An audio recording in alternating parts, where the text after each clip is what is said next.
Alrighty, welcome to Unsafe Spaces. As you can see, we've all been kind of in the eye of a hurricane at one time or another over the last week or so. We took a week off in a lot of ways, and it's been that kind of last few days as far as the hurricanes happening, college football season kicking off, the NFL kicking off. Lot of memorable things. So let's jump right into the week that was.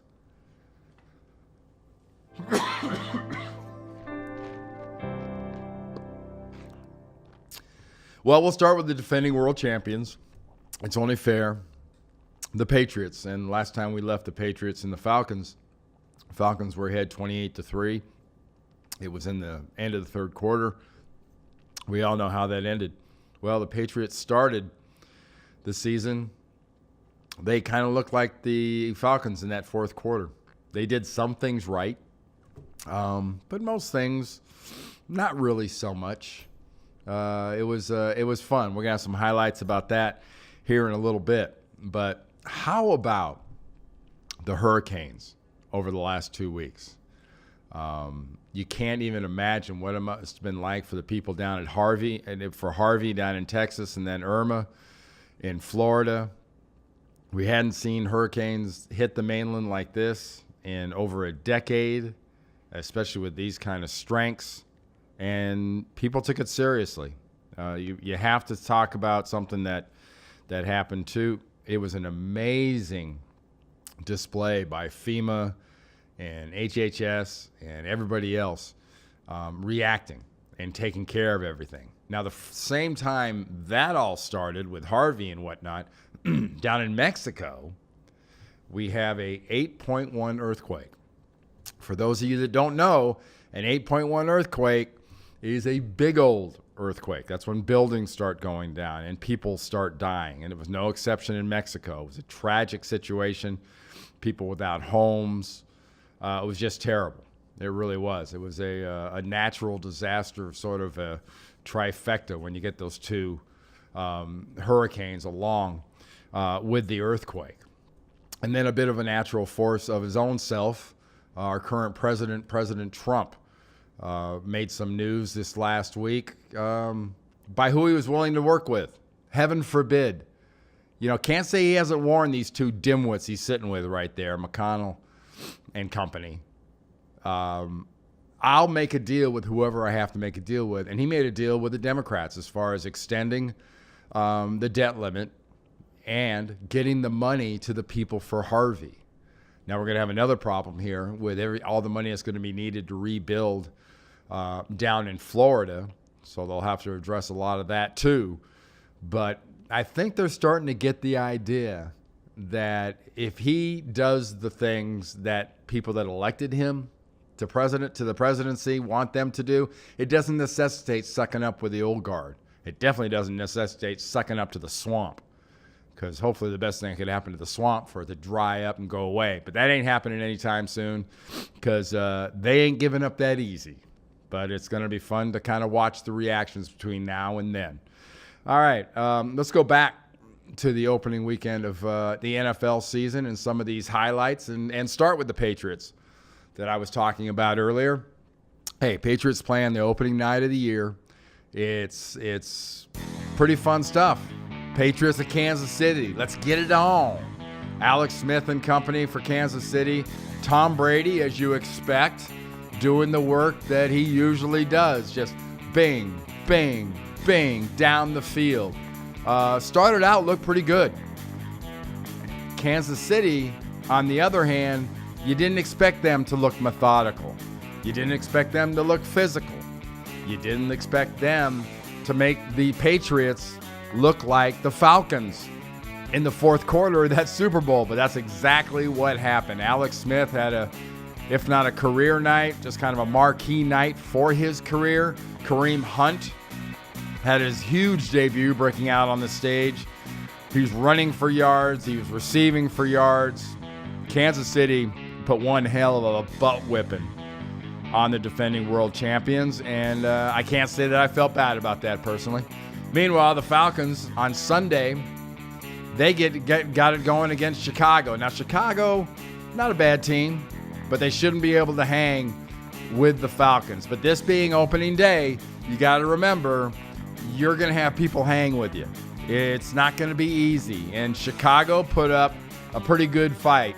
Here in this play here, they got the quarterback up on the outside. He's a wide receiver. He's blocking for a touchdown. But Matt Ryan and the Falcons came back, and they had the gas when they needed the gas, and especially working with their young tight end, Potter. That straight arm right there on the end of an 89-yard touchdown. Hopper did a heck of a job there, and it wasn't so much just that one. You know, Chicago made some plays, but what did Matt Ryan do after that? After they made plays, he came back with more of his own, and that meant more of the tight end out of Stanford and maybe another facial. How about a facial massage right there? Nice straight arm. And that results in yet another big play. So if he's got a tight end like that can run like that, you'll have a lot of defenders looking exactly like that, and Dan Quinn will get a chance to celebrate a little bit. It was a huge weekend in the Midwest around Chicago. Georgia went to Notre Dame. Will you look at all the red in Notre Dame Stadium? I made a comment on Inside College Football last night that I guess when it comes to Notre Dame, red is the new gold, because the Georgia fans, at least half of that stadium, and there were plenty of people from this area that went to that game, that went to the Braves game, that went to the Notre Dame-Georgia game, and then the next day went to that Chicago Falcon game. This was a punch-it-out, toe-to-toe, great matchup between two pretty good football teams. Georgia starting a young freshman in Jake Fromm because their normal quarterback hurt his knee, Jacob Eason, in the opener. Freshman was nails. Freshman was there the whole time. Georgia gets the win by a point, but it's still a point. Hey, how about Oklahoma, not Oklahoma State, Oklahoma against Ohio State? Here's Ohio State making a game of it. Early on, this was really a tight game. I mean, I kept checking back on the score. I'd flip back after looking at SC Stanford. It'd be 0-0. Then it'd be 3-3. Then it was 10-10. And both teams were going back and forth. Well, the back and forth didn't last for the whole game. Sometimes it lasts for the whole game. In this case, no. Baker Mayfield and the Oklahoma Sooners were deadly. They took it to Ohio State. And the new owner, try it on Siri. If you try on Siri, get out your phone and ask Siri, who owns Ohio Stadium? You know what the answer is? Baker Mayfield and Oklahoma. I'd show highlights of USC and Stanford. I expected that to be a big game. SC came back and kicked Stanford's butt. I hate SC. No highlights for you. The great highlight of the whole week, Mississippi State at La Tech. Look at this is third and goal on the 7. Now you're back 10. Now you're back 20. Now you're back 40. Can you kick it to 50, 60, 70, 80? Cue the Benny Hill. Love that music. Yes. Should have been, that Benny Hill music should have been on there the entire time. That was one heck of a play. You'll never forget that one. How about this opener? No Deshaun Watson. What is Clemson going to do? Well, you know what? Kelly Bryant. He's about 6'4". He's about 225, 230. He is going to be just fine for Clemson. Clemson had two things going for him. They had Kelly Bryant going for him, and they had a defense that was eating Stidham and Auburn and their O-line for lunch. So when you got a quarterback that can run the ball pretty effectively, and you've got a defense that is going to get sacks, and when I say sacks, that's plural. But they didn't have 3 sacks or 4 sacks or 5 sacks. Clemson had 11 sacks of Stidham and Auburn. 11 sacks. Clemson's got Lamar Jackson and Louisville coming up this week. It's going to be a great game because that'll be an unbelievable offense against what looks to be a pretty nails defense. Now, elsewhere in the NFL, Let's take a look at a few of these clips. This is Matt Stafford's first play of 2017. Yo! Yep, that's a pick six. The highest paid man in the NFL starts his season with a touchdown for the other guys. Well, Matt Stafford, being the pro he is, didn't let that bother him too much. He came back and he led Detroit for a great win against the Arizona Cardinals. And he was dropping some dimes, as they like to say on those highlights. Anybody know what the hell a dime is? What's a dime? I just said it because I heard other people saying he's dropping a dime. Well, here is the Houston Texans and the Jacksonville Jaguars. This just in, Texans can't block. Jaguars can rush the quarterback, and the Jags defense will accommodate their coach and score a lot of points for them if they keep sacking people like this. Houston looked horrendous in this game. The Tennessee Titans and the Oakland Raiders. This was a marquee kind of game. How about Amari Cooper? Amari Cooper, former Alabama Crimson Tide wide receiver. This is a highlight worth looking at twice, not only from the play action side, but how about we take a look at this from the low end zone look? Here we go. Does he get down? He goes around. Kind of looked like he used the ball as a bit of a prop there to hold himself up. But maybe I wasn't seeing that right. But now it's Philadelphia and Washington. Hey, how about Carson Wentz? All the good things you heard about him. Well, now that he's got some toys around him, he's got some people that can do some serious work down the field. He obviously doesn't have an offensive line that's blocking that great for him. But Philadelphia kind of made fools out of the Washington Redskins this last Sunday. Redskins had some highlights, though. I mean, Cousins, I guess that's a highlight. Fletcher Cox, a big defensive tackle, defensive end from Texas A&M, scoring there on a knocking out the fumble and getting it going. Those were some of my favorite games from the weekend and the way things went. I really, really enjoyed this weekend. And you got more great games coming up this Thursday, this Saturday, this Sunday, both in college and NFL. And we'll have the same thing for you next week. We'll do our own little wrap-up and review. Right now, I want to kind of do a little bit of a somber note, an event, anniversary of an event. The 16th anniversary of 9/11 happened on Tuesday, and I should say on Monday. And it's something, I was born in New York. I got to see how these people reacted after 9/11. It was so amazing to see the heart and the resiliency of New Yorkers.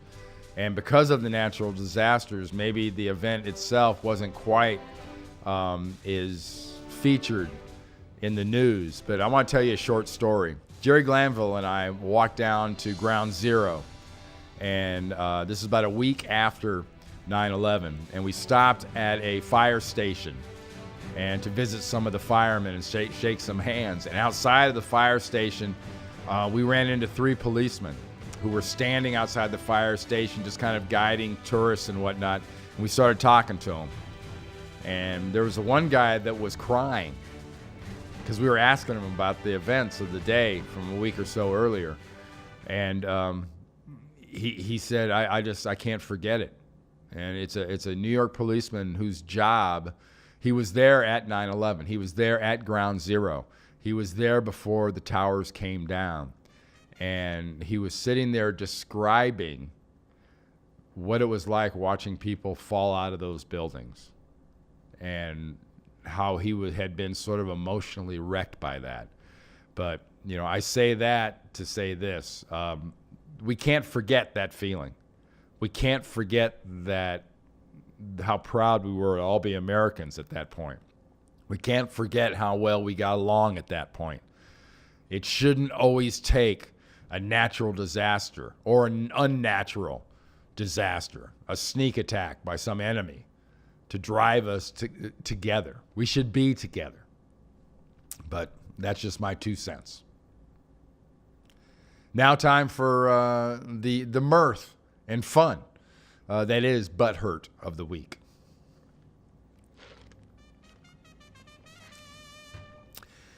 Yeah, that poor Matador.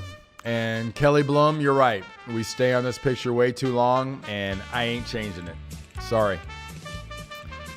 For Butthurt of the Week, the number one story for Butthurt of the Week was pretty easy. You know who Ezekiel Elliott is? Ezekiel Elliott, the running back for the Dallas Cowboys last year as a rookie out of Ohio State. Led the league in rushing. He's got an amazing offensive line. He'd been suspended 6 games, but the whole thing was put on hold because of the absolute donkey show that the NFL has made out of this case. It is not physically possible to screw this up any worse than what the NFL has done. And there's a decent chance this guy will play all year long and will be able to hold this suspension up in court. And then after that, he won't have a suspension. That's how bad they screwed it up, okay? But to most people out there, do they want to study the domestic violence case? Do they want to study some of the evidence? No.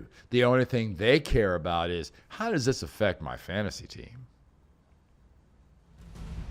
Hey, I'm sitting with our lawyer, Derek, for a legal breakdown of these. You know what? Shut up. No one cares about the legal breakdown. Here's what you need to know. Ezekiel Elliott, if you draft him in fantasy football, you look like a genius right now, because what happened in court today, a lot of legal stuff. What it essentially means is the judge has blocked the NFL from imposing the 6-game suspension, which means he will most likely not miss a single game all season long. If you drafted him, congratulations. Now, what is... That's an embarrassment to a group. I'm not sure at this point. I thought they could be embarrassed, but that's assuming they are, which I doubt they are. But it's horrendous. It's handled so poorly. It's stunning. Next up on Butthurt of the Week, speaking of not handling things well, handling money, charity money, company money, investors' money. Was a little bit of a problem that Craig Carton allegedly got into. He, the host of WFAN in New York, their morning show. I'm not going into all the charges, all the allegations, much less all the stories you hear up in New York about how things were done and what went on. Let's just suffice it to say, the NFL couldn't have handled that worse. And for Craig, and just in general, that couldn't have gone worse. We're talking millions and millions of dollars and fraud, and they're mentioning Ponzi schemes and ticket schemes and bogus charities. And man, it's worth looking it up. Google the name Craig Carton and look into it. It's something. It really is something. Number 3 is a subject we've talked about a few times here on Unsafe Spaces, and that's Hollywood and the fact that Hollywood's having kind of a bad year. Specifically, Hollywood's having kind of a bad summer. You look at their ticket sales, they're down, and they're hugely down. But you know what? Hollywood, they don't care because they live on another freaking planet. They're morons. They're absolute idiots. They have one talent. They can pretend to be somebody else, and they're really good at it. Well, the current poster child for stupid in Hollywood is Jennifer Lawrence. Miss Lawrence, take it away. Yeah, worst attended summer movie season in 25 years. That's billion. Yes, 3.8 billion. That's their projected box office. They think they have to see in theaters. Suggested the big storms are America's penance imposed by Mother Nature for not believing in global warming. Huh? This. It's been proven through science that human activity, that climate change is due to human activity, and we continue to ignore it. And the only voice that we really have is through voting. And you have voted. How'd that go for you? And it was really startling. You're watching these hurricanes now, and it's hard, especially while promoting this movie, not to feel Mother Nature's rage, wrath. That's right. Mother Nature is sending the hurricanes because she's angry at America for voting for Trump. It's just really confusing. Yeah, you can say that again. Oh, my God. You can't, you don't have to make, I should say you can't make that up, but when you have people like this around, you don't have to make it up. because they do all this all by themselves. It's free entertainment. It's the only free entertainment Hollywood puts out. But unfortunately, it's much more watchable than the crap they've been putting out in theaters. They make their news in an entertaining way, even. Unreal. Just unreal. All right, let's head to the next section of this show, and that's the real world news.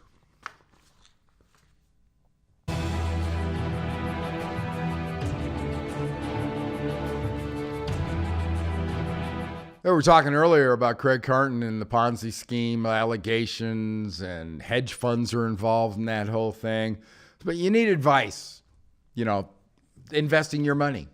Well, there is a gentleman in the entertainment industry by the name of Gucci Mane, or Gucci Man, or Gucci what?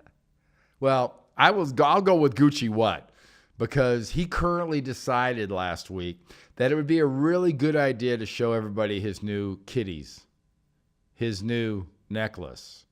Not just any little kitties, $500,000, $165,000 worth of, look what I got, can't you please rob me? What do you can't fix stupid. Ron White, the comedian, is right. You can't fix stupid because they do their own stuff like this. $500,000, 165 carats of diamonds. Seriously, dude? Why? Well, I guess, I just don't get it. So I don't deserve an answer. Wow. All right. Next up. You ever know a surfer? Surfers have a tendency to be a little bit different. Remember Spicoli from Fast Times at Ridgemont High? He was a surfer dude.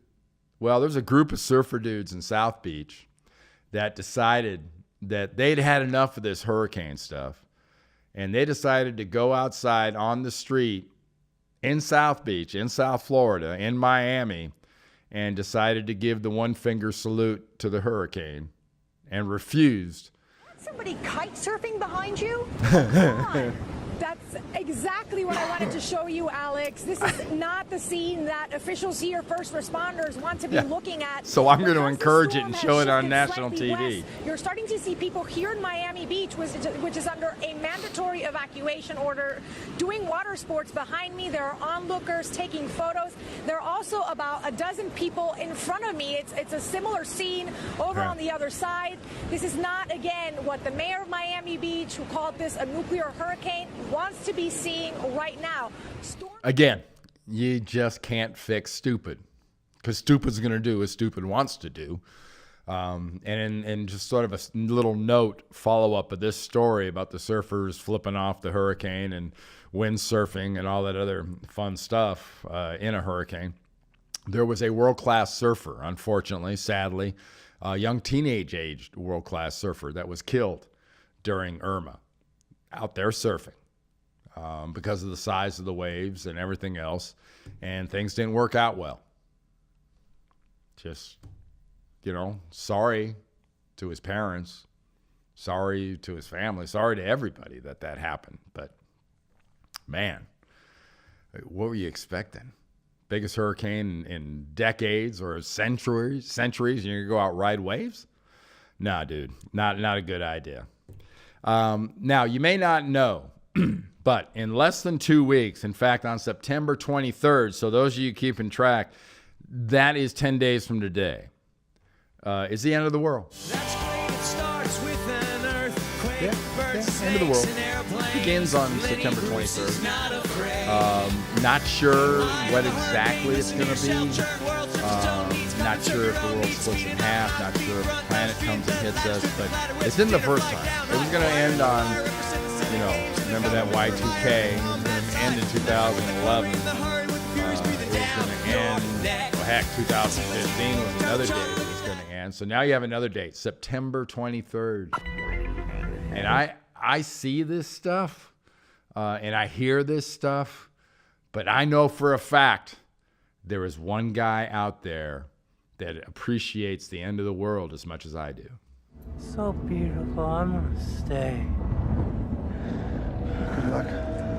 All right, Woody Harrelson. Well done. Well done. It's so beautiful. All right. What's next? Pretty easy. Next is the tinfoil hat section.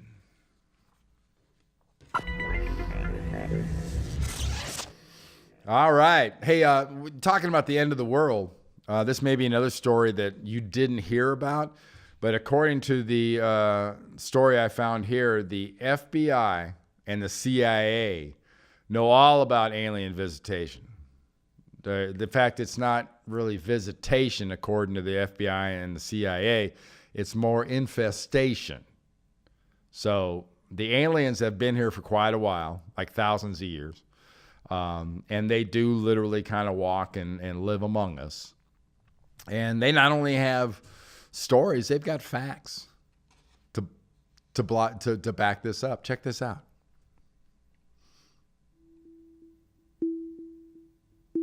Yes, it's out there.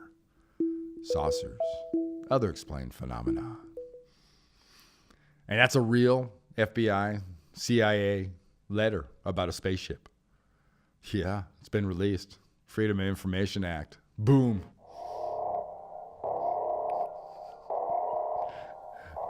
Many races, alien races. Of course, there's got to be many different alien races. There's many different races on our planet. Why would the universe be any different? But the government's hiding it because they're afraid of mass panic. Mass panic. How about this mass panic?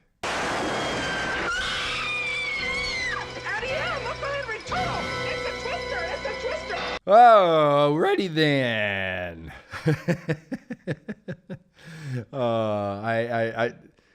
And next up is something you'd probably, if you're like me, you never really expected to see the term Planet Mercury or the title of Planet Mercury and garage door in the same sentence.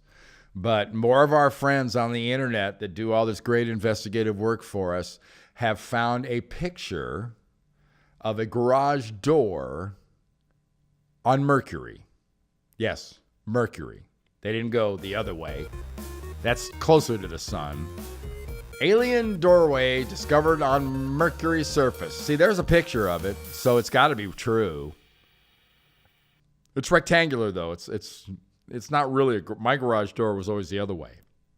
But this garage door that happens to be in Mercury is in that shape. So let's roll this and we'll show you a little bit more detail. Hey, what is up, guys? Tyler here with Secure Team. I have got an amazing new discovery for you guys today. And besides that, I'm sure something else you're all finding mind-blowing right now is the fact that I've uploaded another video within just hours of uploading the first one. Amazing. And you're thinking to yourselves, what's going on? What type of sorcery is this?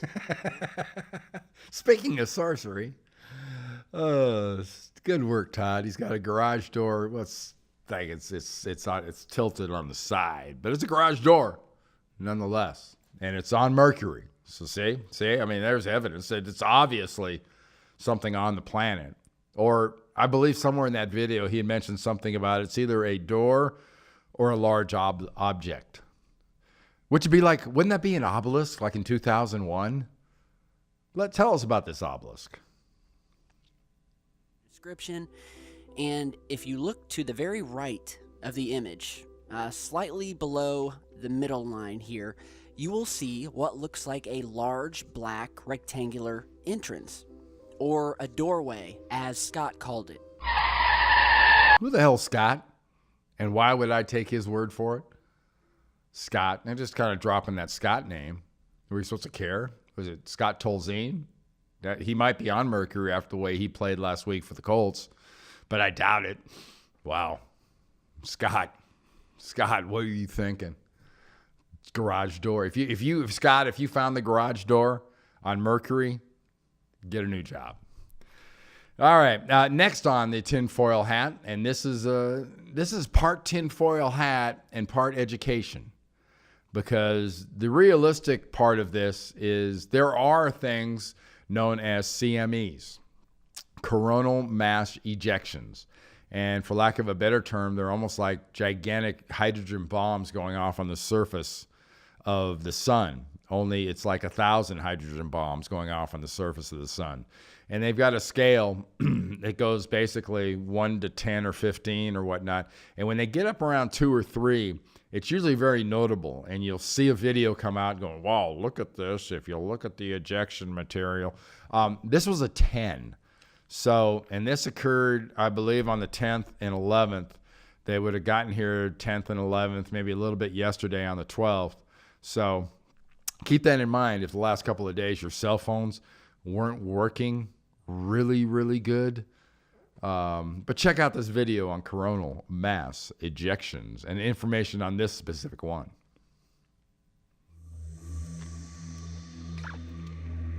Uh-oh. It's headed our way. Good news is you get those northern lights a lot further south when that happens.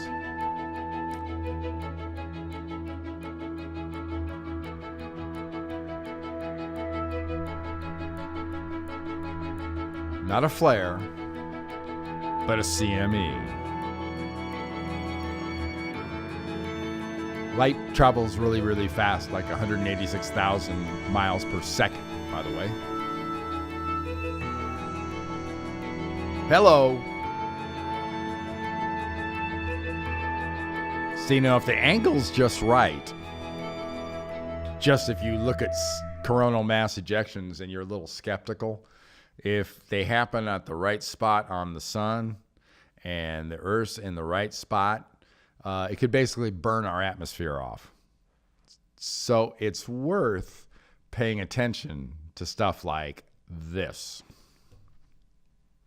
We can check the ACE and the Discover satellite data and see that this is a model.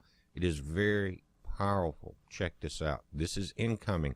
There was a second coronal mass ejection that will also affect our planet.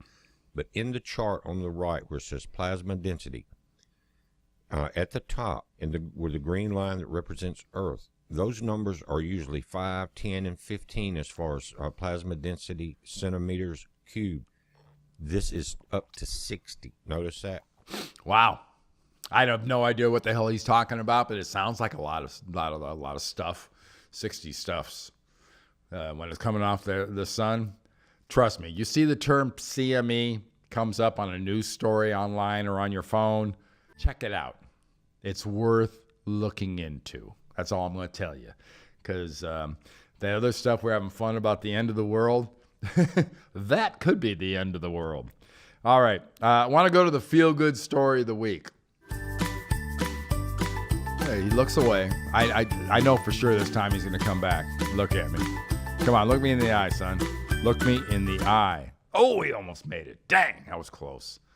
That was so close. This is what right now seems to be a really cool story. If you see a hashtag online, specifically on Twitter, that says Jaron Strong. Jaron Jasper is the son of Ivan Jasper, who's the offensive coordinator at Navy in Annapolis. And Jaron's had a very complicated, very long story about his heart. Well, he's currently awaiting a heart transplant. Got to be the toughest thing any parent could possibly go through, is waiting for your child to receive a heart transplant. They've done a few different procedures. Some didn't go well, some did. Jaron lost a good amount of weight. But recently, he has gained another 5 pounds or so back. He's back at number 1 on the recipients list. So if you believe in the power of prayer or in the power of just keeping a good thought, join everybody around this young man and stay Jaron strong. Because hopefully this kid gets his heart really soon. And if you care to get more involved than a prayer and a kind thought, there are places you can do that. If you go online to Caring Bridge, visit that site, and Jaron's site is in there. That's a picture of Jaron and his mom. Pretty amazing young man, and great family. it's worth looking up this story of a fine young man, Jaron Jasper. Good luck, Jaron. Like I said, stay Jaron strong. Hey, Jaron, it's DJ Palmore from the Brotherhood. Not only me, but all of my brothers are standing behind you and your family, and we're sending you prayers, hoping that you get a speedy recovery. Hey, Jaron, it's Zach Abey. Just want to wish you well, man. We know you're fighting hard. The Brotherhood is all behind you. We're all extended family, and just want you to know that we got your back, and we're looking forward to a speedy recovery. Hey, Jaron, it's Daryl Bonner. Hey, man, hope you're doing well. Stay strong. Hey, just keep going, man. Keep going. We're praying for you. We love you. Hey, man, and once you get out of this, it's going to make you stronger. It's going to bring your family together, and we just know the guy has a plan for you. Thanks, man. Hey, Jaron, what's up, man? I hope you're doing good. I miss you, man. I want a rematch again in the bowl game this year, so I'm going to need you to get back as quick as you can, man. Stay tough, brother. Love you. Hey, Jaron, you got over 200 guys praying for you, and the Brotherhood standing behind you. Hey, man, we love you. We praying for you. Keep pushing and stay strong. 1, 2, 3. Stay strong! All right, want to thank you. That'll do it for us this week. I want to remind you, social media-wise, there's a lot of different ways you can find us. We go through the list. It's SoundCloud.